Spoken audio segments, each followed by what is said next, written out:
नमस्ते। मैं हूँ डॉक्टर रूपाली जैन और आयुर्वेद फॉर एवरीवन में आपका स्वागत है। आज के वीडियो में हम केले के बारे में जानेंगे। ये बहुत आसानी से मिलने वाला फल है, कीमत में बहुत सस्ता है, लेकिन उतना ही ज़्यादा गुणकारी है, उतना ही फायदेमंद है। अब देखिए, संस्कृत में केला यानी बनाना को कदली, अंशुमति फला, मूर्चा, वारणा, अम्बुसारा इन नामों से जाना जाता है।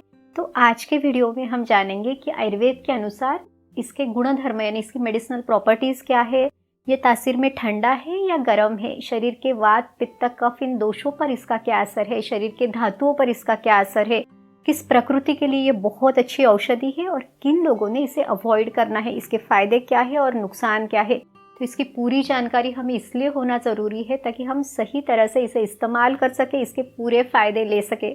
तो पूरी जानकारी के लिए हमारे साथ बने रहिए। और अगर आप चैनल पर नए हैं, अपने चैनल को सब्सक्राइब नहीं किया है, तो आयुर्वेद की सही जानकारी के लिए चैनल को सब्सक्राइब भी ज़रूर कीजिए।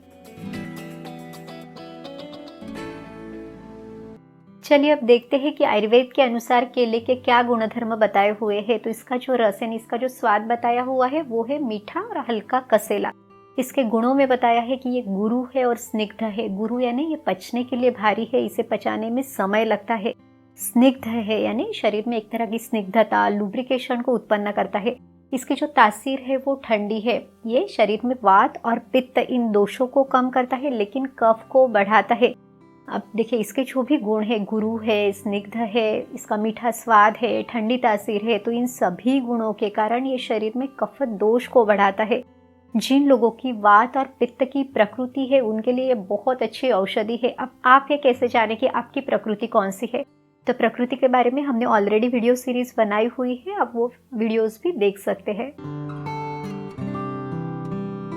केला वात और पित्त की प्रकृति के साथ साथ ही वात और पित्त की विकृति में भी उतना ही फायदेमंद है। अब जैसे किसी के शरीर में अगर वात दोष बढ़ा हुआ है तो क्या लक्षण दिखेंगे? तो उनकी जो त्वचा है उसमें ड्राइनेस रहेगा, बालों में एक तरह का रूखापन रहेगा, नींद डिस्टर्ब रहेगी, सपने बहुत ज़्यादा आएंगे, या फिर विचार बहुत ज़्यादा चलेंगे यानी थॉट्स बहुत ज़्यादा चलेंगे, या कभी डर लगेगा, पाल्पिटेशन जैसे होगा, थकान रहेगी, या फिर जोड़ों में कटकट जैसी आवाज़ आएगी। तो इस तरह के लक्षण वात के बढ़ने के कारण दिखाई दे सकते हैं।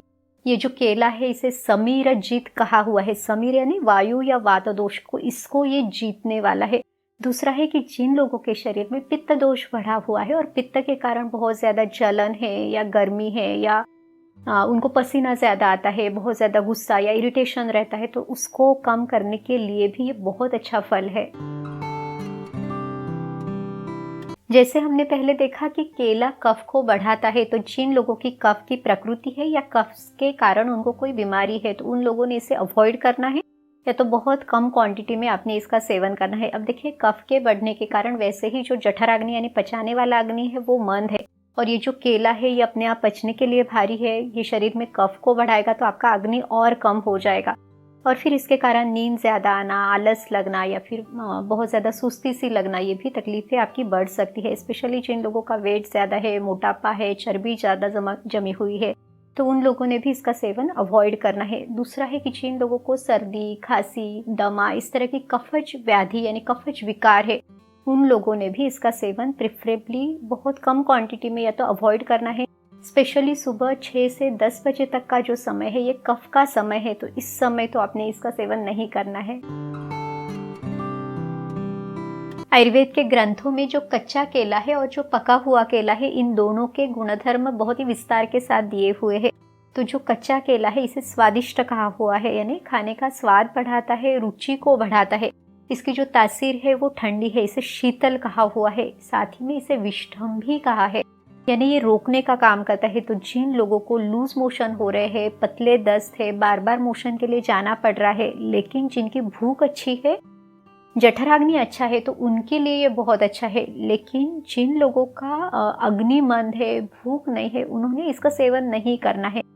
स्पेशली जिन लोगों को कॉन्स्टिपेशन होता है तो उन लोगों ने इसे अवॉइड करना है। इसे स्निग्ध कहा गया है, यानी शरीर में स्निग्धता, लुब्रिकेशन को उत्पन्न करता है। साथ ही में पित्त दोष को कम करता है। तो पित्त के बढ़ने के कारण शरीर में अगर जलन है, प्यास बहुत ज़्यादा लगती है, तो उसको भी कम करता है। साथ ही में रक्त के दूषित होने के कारण यानी खून की विकृति के कारण अगर आपको कोई तकलीफ है, जैसे कि त्वचा में बहुत ज़्यादा जलन हो रही है या खून खराब होने से कोई भी बीमारी, कोई भी तकलीफ है, तो उन सभी को ये कम करता है। खास करके जो रक्त पित्त विकार है, यानी शरीर से किसी भी मार्ग के द्वारा खून बाहर जाता है, तो उसको भी ये रोकने का काम करता है। इसका जो रस हमने देखा तो हल्का कसेला स्वाद इसका है, इसलिए ये स्तंभन करता है, रोकता है, इसलिए रक्त पित्त विकारों में भी ये फायदेमंद है।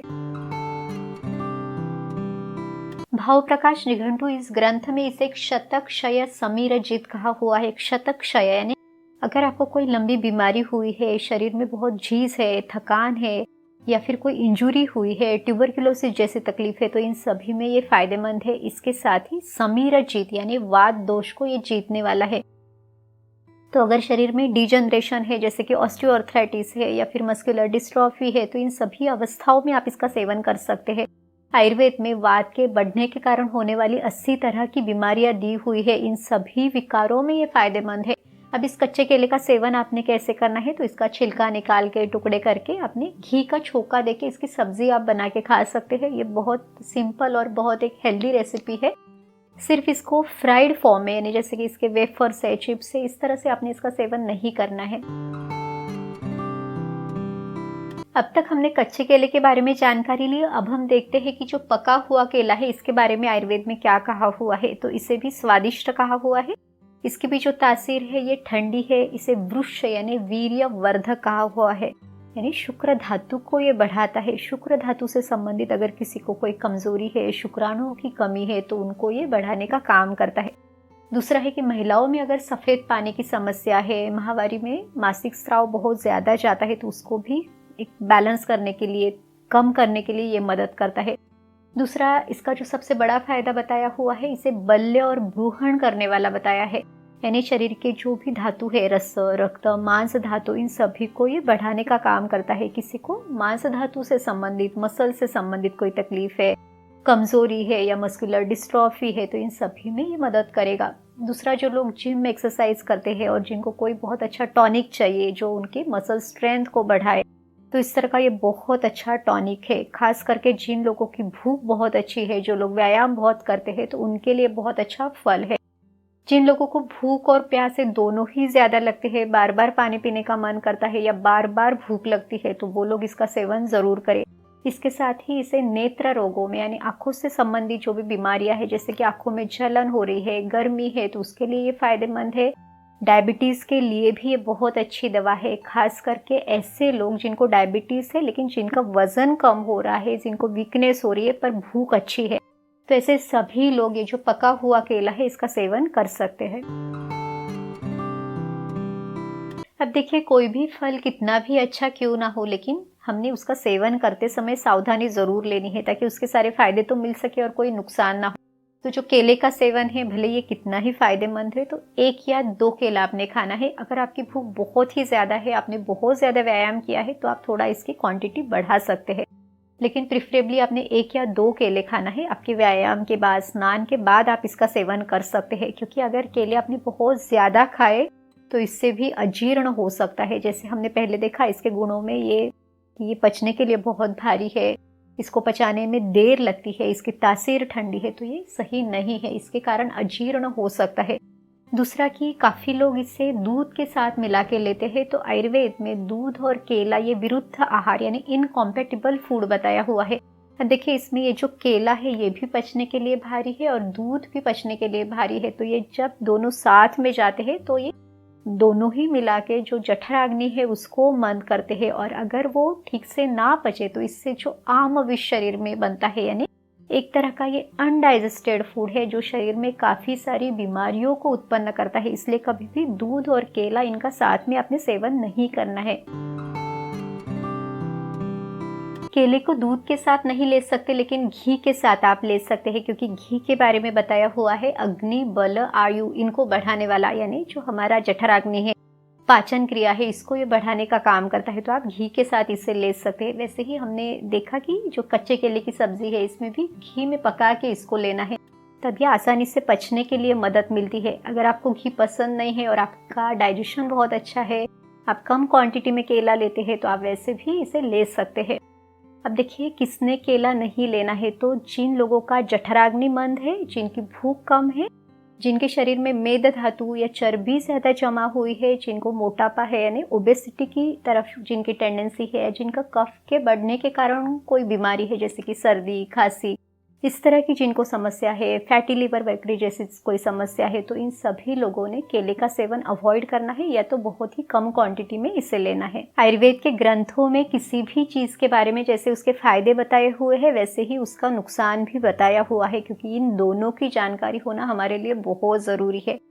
उम्मीद है आज की वीडियो में जो केले के बारे में हमने जानकारी ली वो आपको मदद ज़रूर करेगी। ये वीडियो आप आपके दोस्तों और रिश्तेदारों के साथ भी शेयर ज़रूर कीजिए ताकि उनको भी आयुर्वेद का ज्ञान मिल सके। तो चलिए फिर मिलते हैं अगली वीडियो में। आयुर्वेद को अपनाइए, स्वस्थ रहिए। नमस्ते।